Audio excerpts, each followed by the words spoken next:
Over the past 12 months, the Current Affair viewers have gotten to know a very special boy. 11-year-old Nicky Tadros survived the SeaWorld helicopter crash that claimed the life of his mum, Vanessa. We've all witnessed and been in awe of Nicky's strength, resilience and also cheekiness. His dad, Simon, has been an absolute rock throughout his recovery. Yesterday marked 1 year since the tragedy, a very difficult day for the Tadros family, made even harder when an interim report into the crash was released. Nicky Tadros and his dad Simon join me now. Simon and Nicky, firstly, thank you for coming on the program. That tribute behind you looks absolutely beautiful. Most importantly, how are you both? We're doing well. Thank you for having us, Dimity. It has been a hard year, but in saying that, we have come so far at the same time, so we have definitely jumped some leaps and bounds. You certainly have. A year on yesterday, such a precious day. How did you honour Vanessa? Well, Nicky and I, we discussed how we're going to honour Vanessa on that day, and we both decided that the best thing for us to do is to spend the day with Vanessa at the cemetery. That way, we woke up, went there and just basically spent the whole day there. Just be with her. Of course, it must have been a special day, but also a hard day for you too, Nicky. It definitely was. I mean, it's hard knowing that your mum has passed. But she'd be so proud of you and how far you've come over the past 12 months. The Australian Transport Safety Bureau report was released on the 1 year anniversary. I mean, Simon, none of us could believe it. Did you think it was a bit insensitive doing it on the same day? Well, the ATSB did tell me that we're going to release a report in the coming few days. I didn't realise it was actually going to be on the 1 year anniversary, especially with the kind of information that they released on that report. So I did find it a bit harsh, to be honest with you. But what can you do? It's just another thing that we had to deal with.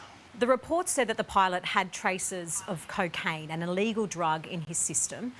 How did that make you feel when you read that? I was gut-wrenched. I had mixed emotions from being absolutely disappointed to completely furious.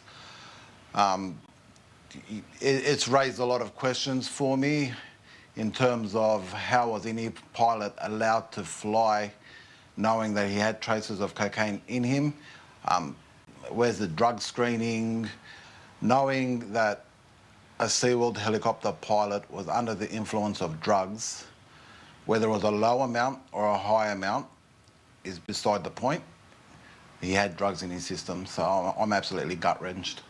The report also said that there's no evidence it contributed to the crash. How does that sit with you? At the end of the day, if you're on a stimulant like cocaine or any type of drug, no matter how high the levels are or how low, it's going to affect you. It may not affect him in terms of the way he was flying the helicopter at the time, but if you had a bit of a bender on New Year's Eve and you had some cocaine and you're coming down off a drug, your concentration levels, your fatigue management, it's definitely going to play a role in your performance. I'm a truck driver.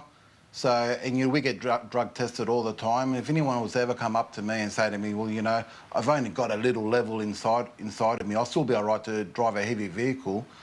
Well, it's just nonsense, to be honest with you.